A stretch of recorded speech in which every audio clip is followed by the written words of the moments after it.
இதுல உண்மையான நிலைமைகளை மாண்புமிகு தமிழ்நாடு முதலமைச்சர் அவர்கள் கண்டறிந்து கொண்டிருக்கிறார். இது தொடர் செயலாக போய்கொண்டிருக்கிறதே தவிர எங்களுக்கும் இதற்கு.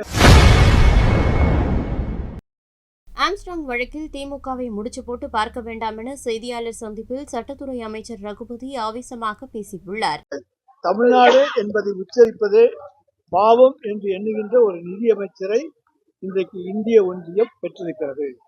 தமிழ்நாடு என்று உச்சரிப்பதற்கு கூட அவருக்கு தைரியம் கிடையாது. அதுதான் இதனுடைய உண்மையான நிலை. பேரை சொல்லவே பயப்படுறவங்க நமக்கு எங்க நிதியா உருக போறாங்க.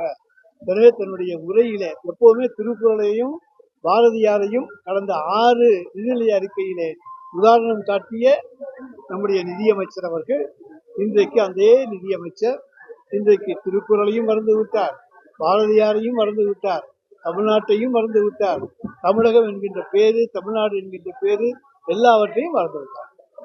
அவர் தோத்ததுதான் காரணம். வெளியே இங்க 40க்கு 40 நாங்க வருவோம் என்று அவருக்கு நன்றாக தெரியும். ஆனால் அதே நேரத்தில் பாரத பிரதமர் மோடி அவர்கள் தனி மெஜாரிட்டி வருவோம் என்று எண்ணி இருந்தார். அப்படி வராமல் இந்தியா கூட்டணி தடுத்து விட்டது.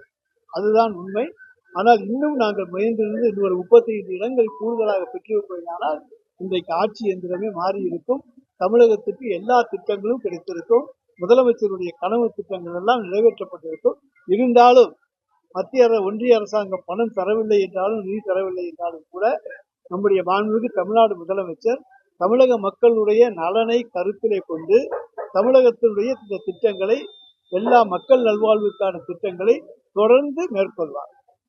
அதைத்தான் நாங்க எப்படி எதிர்கொள்வோம் என்பதை இந்த ஆண்டு நீங்க பொறுத்திருந்து பாருங்க. நாங்க நிச்சயமாக அதை பேஸ் பண்ணி மீண்டு வருவோம். எங்களுடைய முதலமைச்சரால் மீண்டு வரக்கூடிய சக்தி இருக்கிறது. இந்த ஒரு வருஷம் பாத்தீங்கன்னா தெரிஞ்சுக்கணும். அதாவது பீகார், ஆந்திரா இல்லை என்றால் மோடி இல்லை. எனவே அவர் கொடுத்திருக்கிறார். என்ன எங்களுக்கு எதுக்கு தேவையோ அதுக்கு நீதிமன்றத்துக்கு தேவையை போய் செல்ல வேண்டும் என்கிற அவசியம் ஏற்பட்டால் நிச்சயமாக செல்வோமே தவிர, இன்றைக்கு பீகாரும் ஆந்திராவும் இல்லை என்று சொன்னால் மோடி இல்லை என்பது அவருக்கு நன்றாக தெரியும். அதனால அவர்களை தாங்கி பிடிப்பதற்காக மற்றவர்களை எல்லாம் வாட்டியிருக்கிறார். அதாவது நாங்கள் தெளிவாக சொல்லி இருக்கிறோம், தொடர்ந்து தெளிவாக சொல்லி இருக்கிறோம். இதில் எங்களுக்கு தனிப்பட்ட எதுவுமே கிடையாது. எங்களை பொறுத்த வரைக்கும் என்னென்ன ஆதாரங்கள் அடிப்படையிலே சிபிசிஐடி புலன் விசாரணையிலே அங்கே யாரெல்லாம் அங்கே கண்டுபிடிக்கப்படுகிறோம் அவர்களெல்லாம் சட்டத்தின் முன்னால் கொண்டு வருகிறோம். இதுல எங்களுக்கு தனிப்பட்ட எந்த ஆதாயம் எதுவுமே கிடையாது. அது ஆதாயம் அடைய வேண்டிய அவசியம் கிடையாது. இதுல உண்மையான நிலைமைகளை மாண்புமிகு தமிழ்நாடு முதலமைச்சர் அவர்கள் கண்டறிந்து கொண்டிருக்கிறார். எப்பப்பெல்லாம் என்னென்ன தகவல் வருதோ அதனுடைய அடிப்படையில தொடர்ந்து குற்றவாளிகள் கைது செய்யப்பட்டு வருகிற காட்சியை காண்கிறீர்கள். இது தொடர் செயலாக போய்கொண்டிருக்கிறதே தவிர எங்களுக்கும் இதற்கும் எந்த விதமான சம்பந்தம் கிடையாது. எங்களுக்கு எதுல எந்த ஒரு இதுவும் கிடையாது. அனாவசியமா எங்களுக்கு முடிச்சு போட்டு பார்க்க நினைக்காது.